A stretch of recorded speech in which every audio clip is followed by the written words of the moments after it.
Welcome to Basic Business Finance. Today's topic is Structure of Financial Statements. Lecture 1, Part 4. The objective of today's lecture is to explain the different types of accounts in the balance sheet.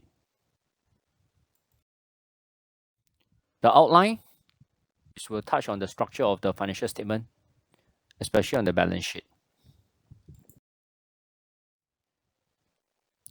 This is the structure of a balance sheet. We'll look at the major types of account in the balance sheet.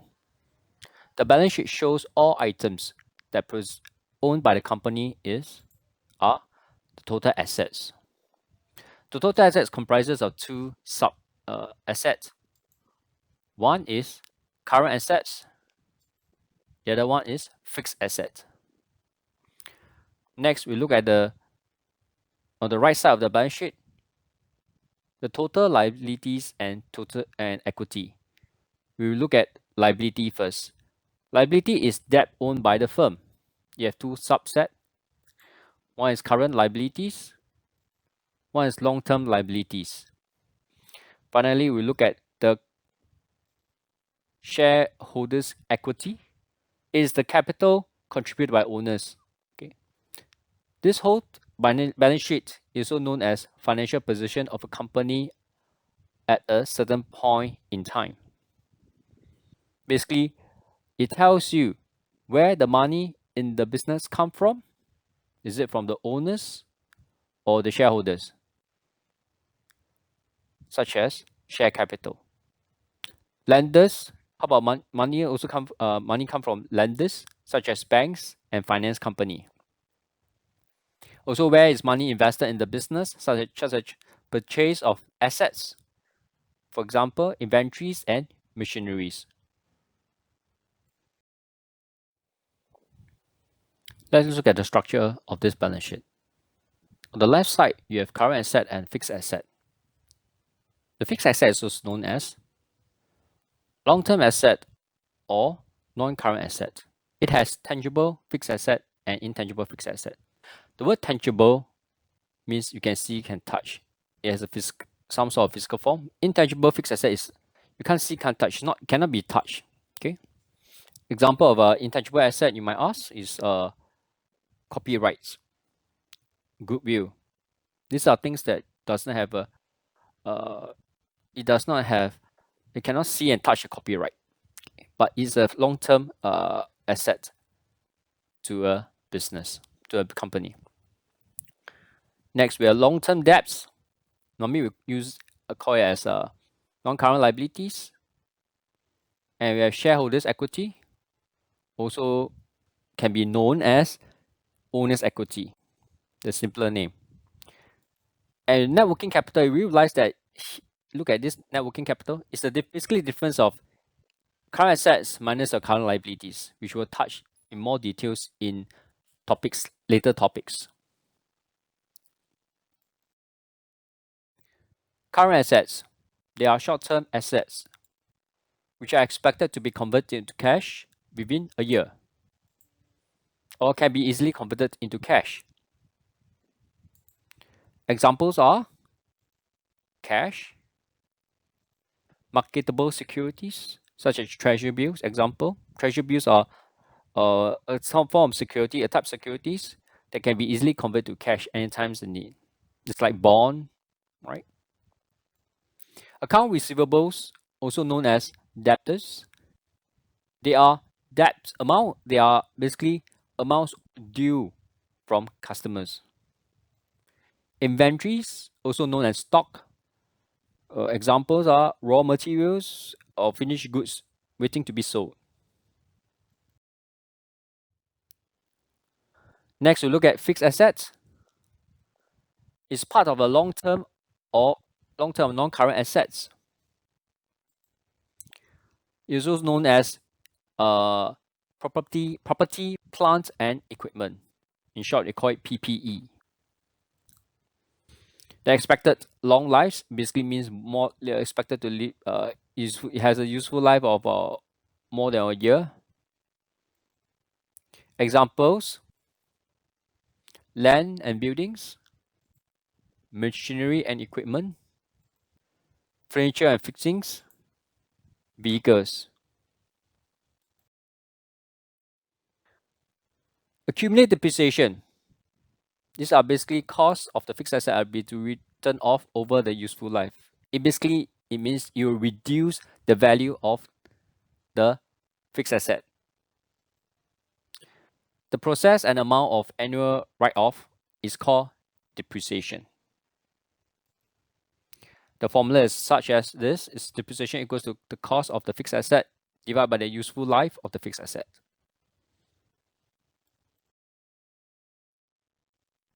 Let's look at example 3. Star Limited bought a machine costing 50k on 1st Jan 2016 that has a useful life of 10 years. What should be its depreciation per year? Depreciation expense per year is equal to cost divided by useful life. The cost is 50,000 divided by 10 years. The amount is 5,000 dollars per year. Let's see how accumulated depreciation affects the balance sheet. The vehicle at cost is 50,000 remains the same throughout the whole year. So you might be wondering, sir, the vehicle as time goes by, we know that the value will drop because due to wear and tear. So how do we do it? So there's one way. After calculating the accumulated depreciation, we know that it's 5,000 per year. So here, you look at the very first year, 2016, is 5,000. Second year is 10. Third year is 15. The fourth year is 20. You realize that it's increasing 5,000 per year. So it's accumulated depreciation. 1 year is 5,000, but keep on accumulate, adding up. Okay, as times goes by. Net book value. Look at the last one, net book value. Net book value is equal to cost minus accumulated depreciation. So basically, you look at the first year, 2016. The cost is 50k. The accumulated depreciation is 5. So your net book value is 45.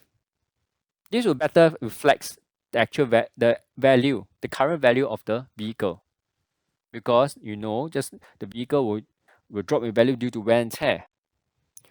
So the second year, 2017, the value drops to 40 because the accumulated depreciation is 10. So subsequently, it's dropped by another 5,000 per year. Long-term assets, also known as non-current assets, are purchased by the business and are not intended for resale, but to be used within the operation of the business to earn revenue, and will normally be kept and used for longer than 1 year.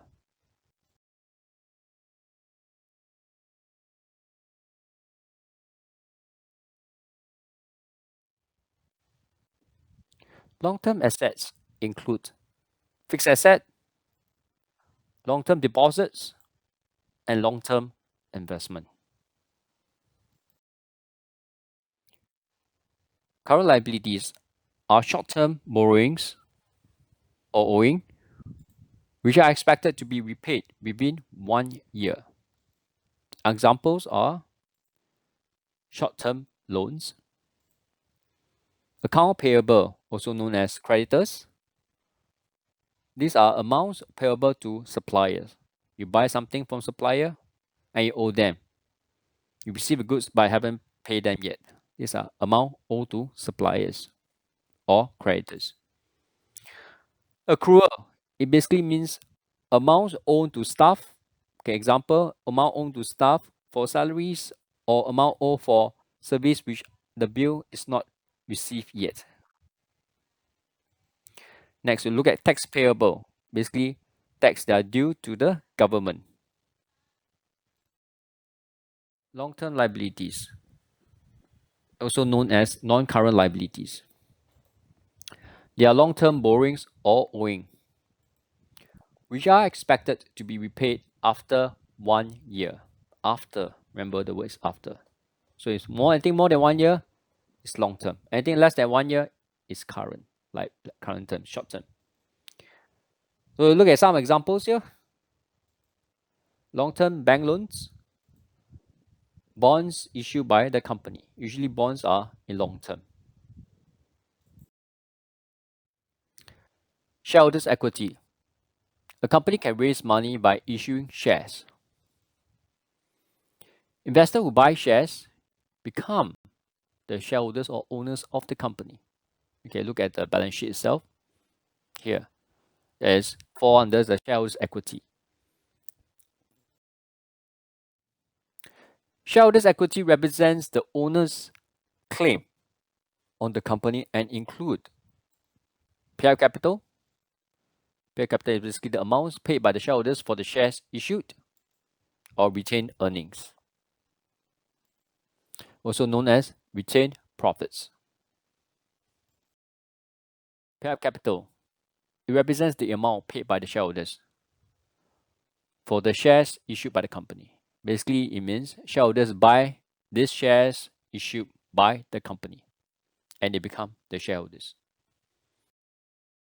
Retained earnings, it represents the cumulative. The word is cumulative. That means it accumulates through the years. The cumulative total of all the earnings remain in the firm since the first day of operations. So it's like a piggy bank. There's money is kept there, okay, for whatever purpose the company has intent for it. For example, for emergency use. So companies can distribute earnings to shareholders in the form of dividends. So sometimes dividends is a form of company rewarding the shareholders for taking risks in the company and attracting potential investors. And the remaining amount after the dividends give out payout, okay, the remaining amount goes back to the retained earnings. Usually, it's prudent for the company to set aside some earnings for funding the business operation in the future, or even investment, other form of investment or R&D. So it's usually prudent to set aside money. Example, Microsoft usually in the earlier days they set aside a lot of money, okay, for their R&D. Let's recap today's lecture.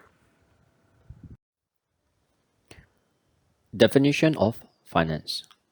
Finance is the study of the acquisition and investment of funds for the purpose of enhancing value and wealth. Acquisition of fund, it basically means how do you raise fund? How do you raise money? For an individual, money income, it will be like a person doing a job to earn money income. For a company, institution, company, basically you can get capital from investors or bank loans. With the money they raise, what can they do? They can invest the money into doing for an individual to buy shares, for company to do business. Let's say the cost of raising money is 8% and the return is 15%. So the return is more than cost by 7%. In this way, it enhances the value or wealth of the company or individual.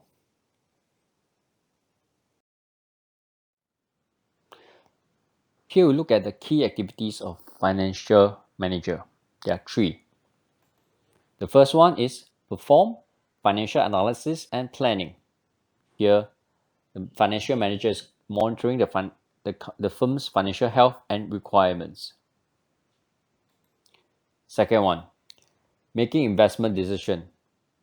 So the financial manager need to determine what type of assets to invest in.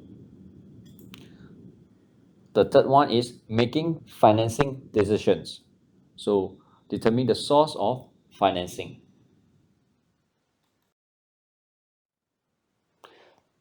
Here we look at the key activities of financial manager. There are three. The first one is perform financial analysis and planning. Here, The financial manager is monitoring the firm's financial health and requirements. Second one, making investment decision. So the financial manager need to determine what type of assets to invest in. The third one is making financing decisions. So determine the source of financing.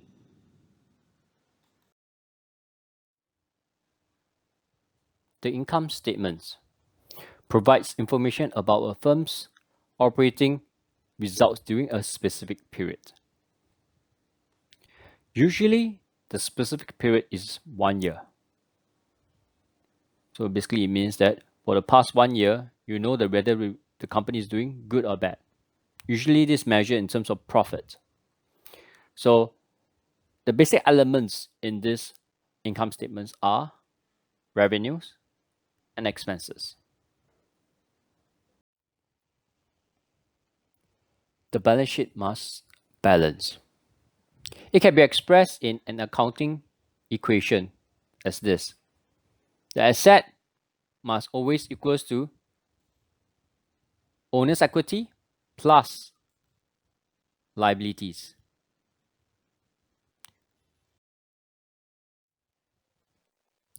This is the structure of a balance sheet. We'll look at the major types of account in the balance sheet.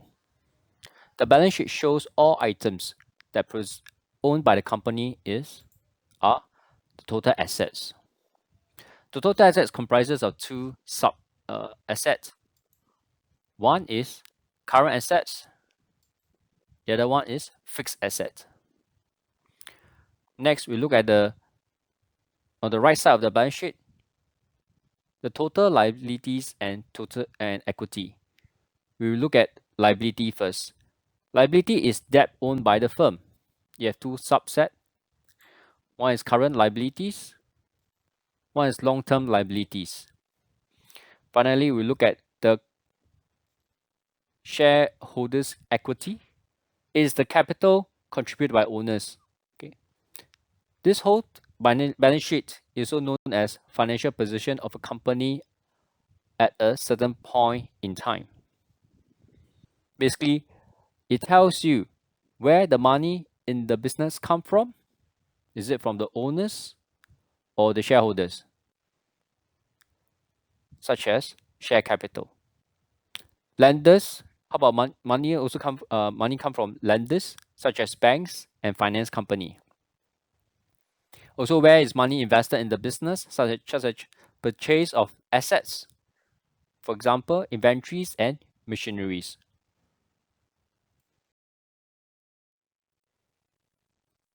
We have come to the end of this section. Thank you for listening to me.